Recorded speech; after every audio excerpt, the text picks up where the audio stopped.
ka sa kasal ni Victor, ano? Ah, hindi. Anong pinagsasabi mo? Ano ka ba? Ayaw mo kasing umamin na hanggang ngayon, apektado ka dahil may nararamdaman ka pa rin para sa kanya. Iba pala kasi yung pakiramdam kapag malalaman mo na ikakasal na yung taong minahal mo.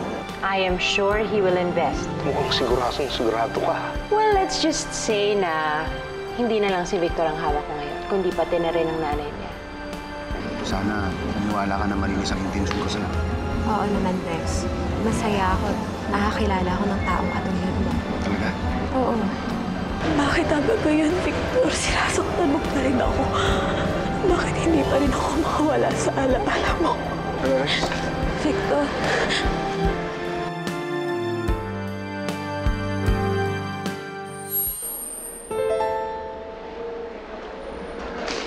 Bakit hindi mo ako pinaniniwalaan?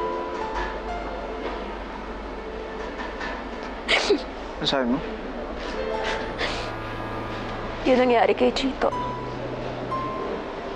Yung pangingindap kay Elisa. Bakit kahit anong paliwanag ko sa'yo, hindi ka naniniwala sa akin? Yung nangyari kay Chito, matagal ko na hiningi ng tawad sa iyo. Dahil pareho tayo naging biktima ni Mama. Pero yung pag-kidnap mo kay Lisa, wala na akong magagawa doon. Naniniwala ka pa rin pala na kinidnap ko si Elisa. Sa tingin mo ba ipapahama ko ang anak ko para lang sa 1 milyon? Batas ng matter sa'yo. Paano hindi ako maniniwala? Na-frame up lang ako, Victor. Paniwala ka mo sarili mo. Victor! Tingnan mo nga ako sa mga mata. Sabihin mo sa akin na wala kang naramdaman, na minahal kita o naging tapat ako sa'yo. Victor, minahal kita hindi dahil sa pera mo o dun sa kaya mo ibigay sa akin. Minahal kita dahil tinanggap mo kung sino ako.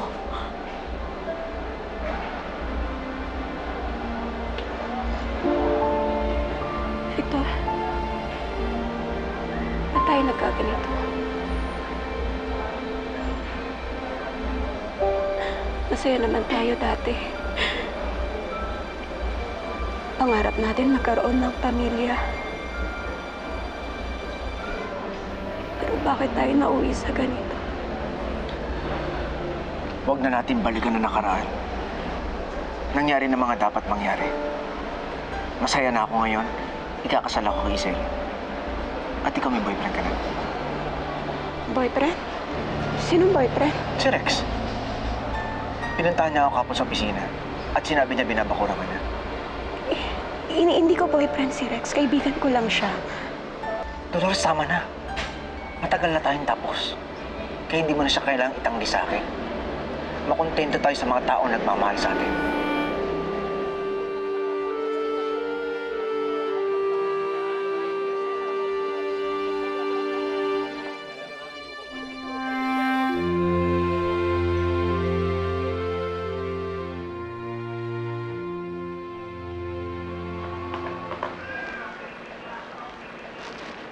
Masama raw tingnan ang gown days before ang kasal.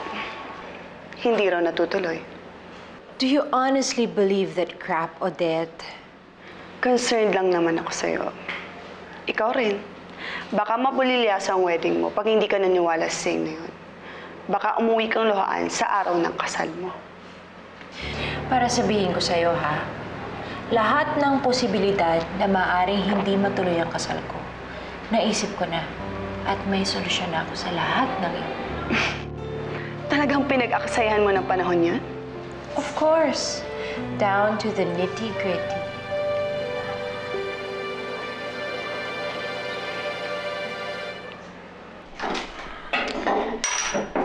Akala mo, makakaisa ka na. Akala mo, yun na. Eh, biglang kumalas. Nakakabuwis na rin minsan. Masyado siyang pakipot. Alam mo pare, kung ako sa'yo, itigilan ko na yung babaeng yan. Wala kang mapapala dyan. Maubos lang oras mo. Masyado na ako marami na itulong kay Dolores para basta ko lang sa bitawan. Hanggat di ako nakakasingil, di ako titigil.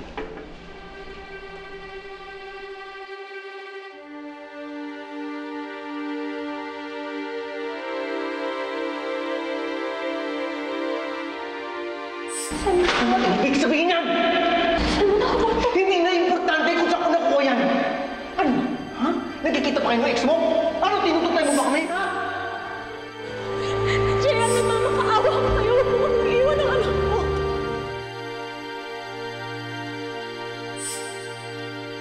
Hindi ko boyfriend si Rex. Kaibigan ko lang siya. Dolores, tama na. Matagal na tayong tapos. Kaya hindi mo na siya kailangan itamli sa akin. Makontento tayo sa mga tao na nagmamahal sa atin. Mula noon hanggang ngayon, sinasaktan mo pa rin ako, Victor.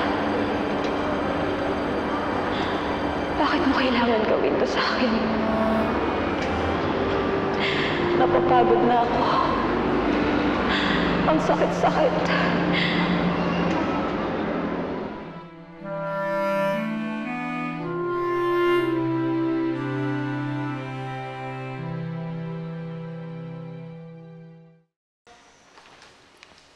Victor! Oh, there you are!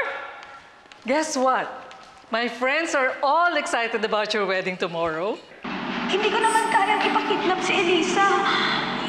Dugot laman ko, gagamitin ko para magkapera. Naniniwala ka pa rin pala na kinidnap ko si Elisa.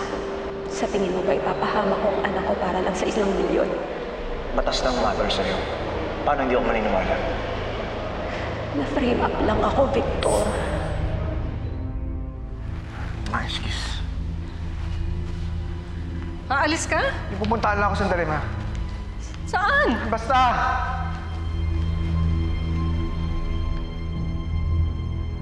Bakit ba nakapagkilala pa si Rex kay Victor? May nasabi ba si, Victor na pag-usapan nila? Ewan ko. Basta sinabi sa akin na sinabi daw kay Victor na boyfriend ko daw si Rex. Ganon? Talagang bakod na bakod ka na. Wala siyang karapatan. Hindi niya ako pag-aari. Alam mo, Dolores, kami mga lalaki, diskarte namin yun para protektahan yung taong mahal namin eh. Kaya kung ako sa'yo, huwag ka na magalit sa ginawa niya. Dapat nga bumilib ka pa eh. Kasi isipin mo, nakipagkilala siya dun sa ex mo. Eh, tunay na lalaki lang nakakagawa ng ganun. Tignan mo, parang ako, tunay na lalaki oh.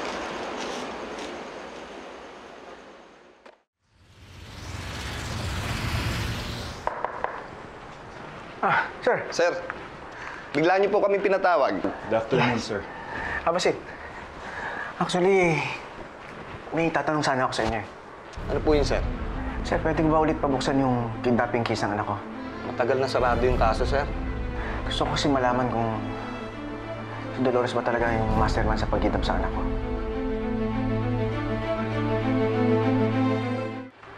Nakakusap ko si Dolores yung isang araw. Inilalaban pa rin niya sa akin na inosente siya. Kaya sinadya ko na kayo makausap dahil alam ko kayo lang makakapagbigay sa akin ng linaw sa mga tanong ko. Sa tingin niyo ba talaga may kapasidad si Dolores na ipadukot ang anak namin? Kung ebidensya ang pagbabasihan, guilty si Dolores. Pero sa palagay ko, walang kapasidad si Dolores para makagawa ng ganun. 7 taon niyang kasama si Elisa nang hindi man niya nasaktan. Malinis din ang record ni Dolores para makagawa ng isang krimen na napakabigat, gaya ng kidnapping. So, ang ibig mong sabihin, may posibilidad na inosente si Dolores? Maaari. Huwag kayong mag-alala. Pwede namin ulit reviewin ang kaso niya para masagot ko ng tanong niyo. Sige, sir, please. Gusto ko malinawan yung kasong to. Salamat. Tuloy na kami, sir.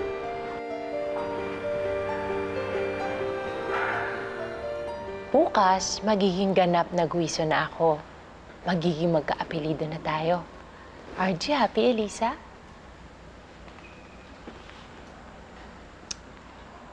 Elisa, sumagot ka.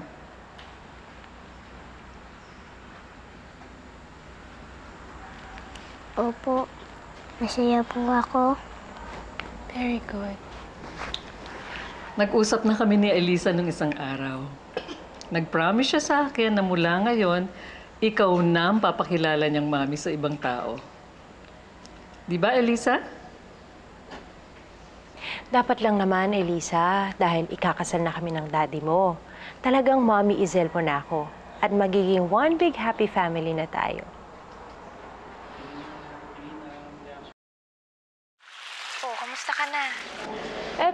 inaabala ang sarili. Tama yan. Ituon mo ang atensyon mo sa trabaho para hindi puro si Victor ang iniisip mo. Ano mo ang ginagawa ko, diba? Ayoko na maging alipin ang alaala ni Victor. Ba, buti naman naririnig ko na yan sa'yo. Lumalaban ka na. So, yun lang. Tumawag lang talaga ako para kamustahin ka eh.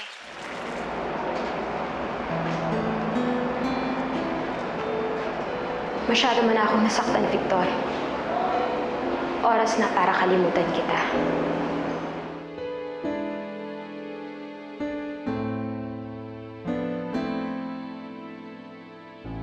Hindi ko naman kayang ipakidnap si Elisa. Dugot laman ko, gagamitin ko para magkapera. Walang kapasidad si Dolores para makagawa ng ganun. Malinis din ang record ni Dolores para makagawa ng isang krimen na napakabigat, gaya ng kidnapping. Victor? Mama. Kakagising pa kayo. Gabi na. Kinakamusta lang kita. Bakit ikaw? Gising pa. It's your big day tomorrow. Kasi ako makatulog, Mama eh. Bakit? Nakabahan ka ba? Hindi. Hindi. May sumagi lang sa isip ko. Alam mo ba, masaya ako. Dahil pakakasalan mo yung babaeng gusto mo at ang gusto ko para sa'yo. Ako rin, Mama. Masaya dahil finally, na-please ko na yung babae na #1 critic ko. Victor, I only want what's best for you. You're my only child. Ayokong mag-settle ka ng kung ano-ano lang dyan. Baka makasira pa sa'yo.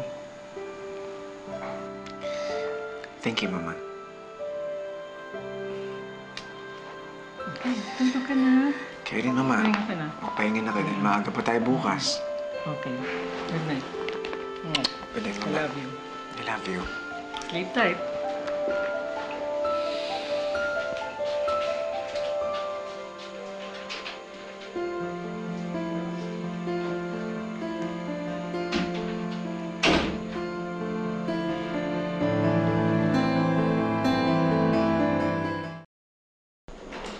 Anak? Ready ka na ba, anak? Ha? Wow, ganda naman ng anak ko. Oh. Manang, pwede ba iwan mo muna kami? Sandali. Sige po. Mamaya mo na tapusin yan, ha? Apo. Sige po, sir.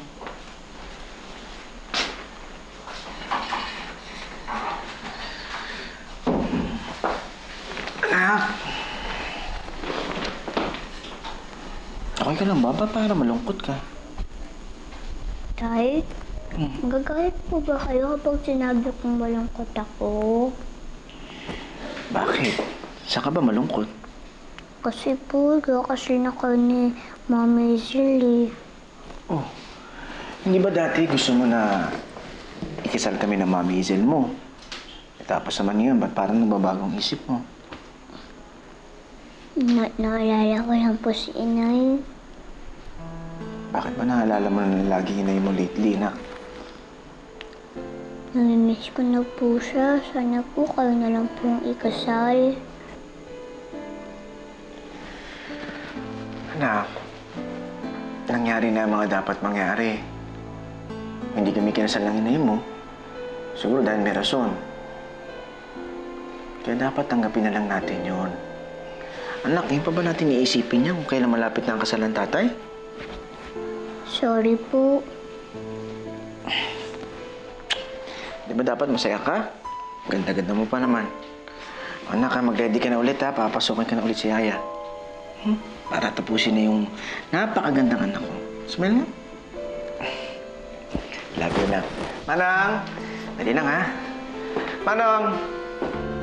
Pasok, Manang!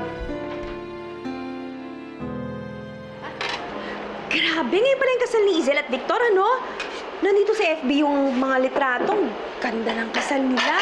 Naku, Dolores, sayang hindi ko yung pinakasalan ni Victor. Oh, Ano ka ba naman? Buti nga hindi na nga kinasal si Dolores kay Victor. Kung nagkataon, edi hindi pa siya nakakawala doon sa mga quizon. Oh, ano naman ngayon? Mayaman naman siya. Alam mo, Flora, dapat talaga burahin ko na yung lalaking yan sa isip ko. Puro pasakit na lang ang binigay niya sa akin. Kaya tama si Kuya, mas maigi na lang na hindi kami nagkatuluyan kung hindi hanggang ngayon nagdudusa pa rin ako sa kanya. Ay, buti naman, nagising ka na. Sus, tigilan niyo nga akong dalawa. Alam mo, Dolores, pagsisisihan mo rin yan balang araw. Kakainin mo rin yung mga sinabi mo.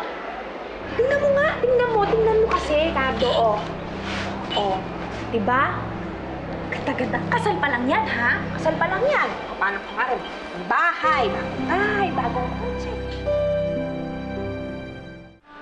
Ma, let's go! Tahan na.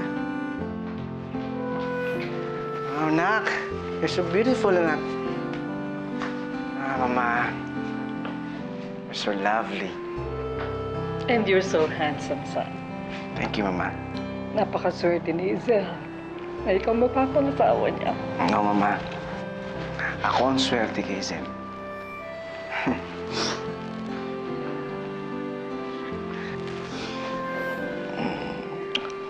I love you. I love you, Mama. Go na. Sige na. Baka magkaiyakan pa tayo dito. Magsabay na kayo ni Lisa sa isang kotse. Susunod na ako, ha?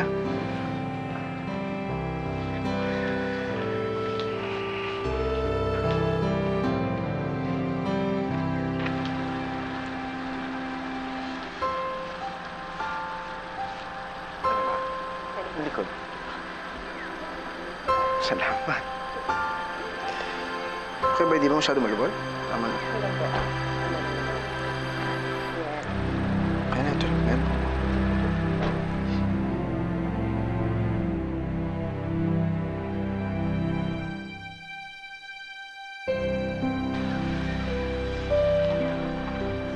Let's go. Thank you. Halika na. Mr. Guizon, Oh, sir. good afternoon. Kumusta? Mukhang may lakad kayo. Actually, wedding ko ngayon eh. Ganun ba? Nako, mukhang wrong timing ata. Baka mantala ako pa ang kasal mo. Hindi naman, okay lang. May oras pa naman ako eh. Kamusta nga pala yung kaso na anak ko? Na-review niyo na ba? Yes, sir. Meron kayong dapat malaman.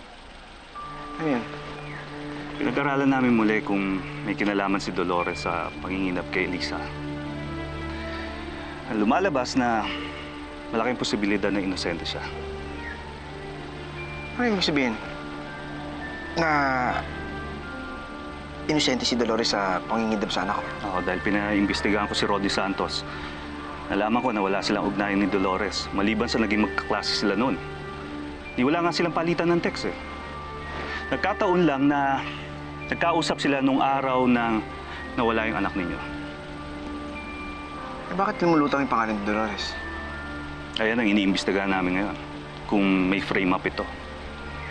So, yung sabihin, may posibilidad na inosente si Dolores? Yan ang pagkakaalam namin sa ngayon.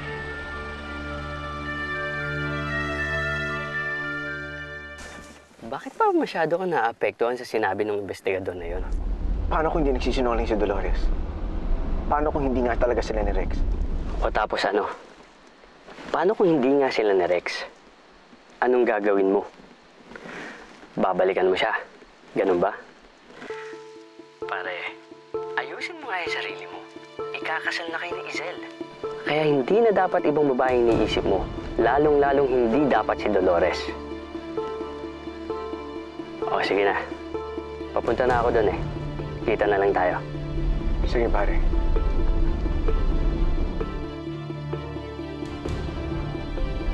Manong, hindi ko mo. Bakit po, sir? Pupunta tayo kay Dolores. Opo. Pakibilisan mo. I'm sure parating na si Victor.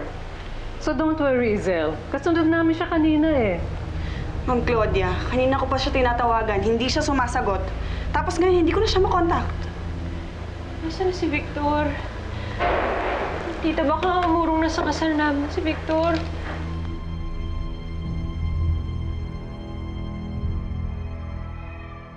Hindi ko naman kayang ipakidnap si Elisa. May posibilidad na inosente si Dolores. Yan ang pagkakaalam namin sa ngayon. Dolores, patawarin mo ako kung hindi ako naniwala sa'yo.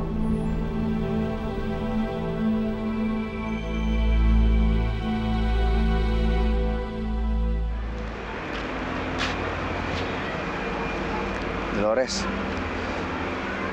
para sa'yo.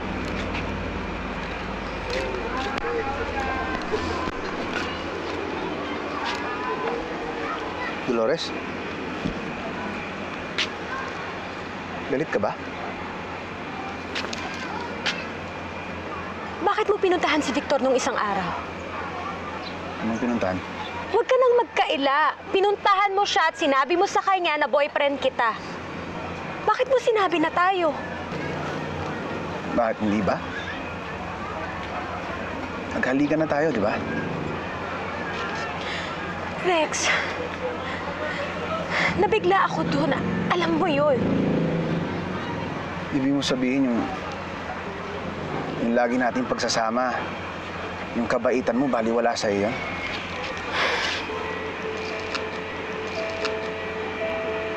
Ito lang ang kaya ko ibigay, Rex.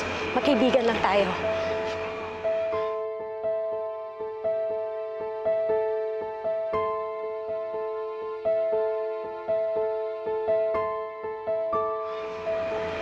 Ano bang problema?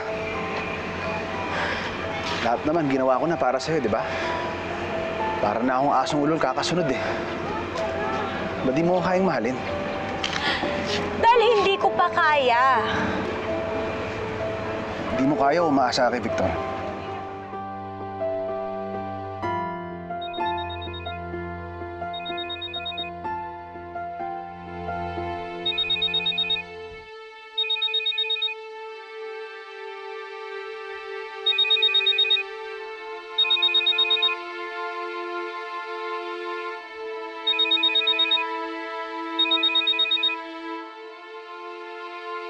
Ano, tama ako, no? Maasa ka pa na maging kayo pa rin ni Victor. Bakit ba pinagpipilitan mo sarili mo sa kanya? Andito naman ako, mabait ako. Inaalagaan kita, mapagkakatiwalaan ako, hindi kita iniiwan. Hindi katulad niya na pagkatapos kang anakan, iniwan ka lang.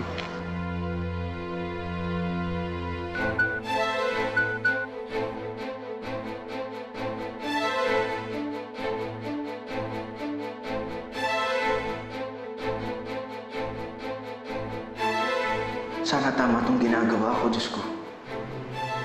Araw ng kasal ko pero nandito ako.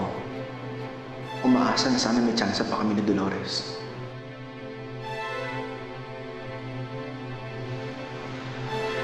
Hintayin mo na lang ako dito.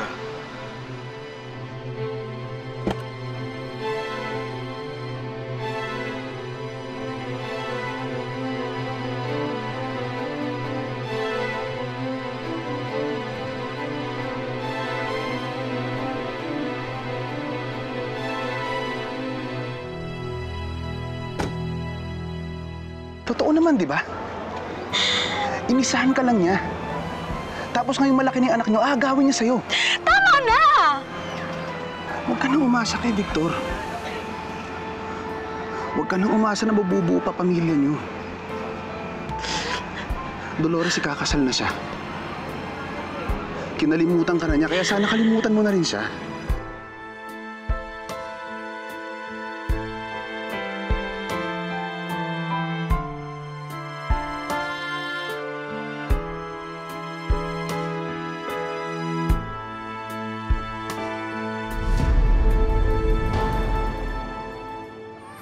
Hindi pwedeng umatras si Victor sa kasal namin. Huwag kang mag-alala. Matutuloy rin ang kasal. But where the hell is he? Mayaman ang pamilya ni Izel. Hindi ko makita kung bakit tinakasan nila ang utang nila sa... Noon yun, hindi na ngayon.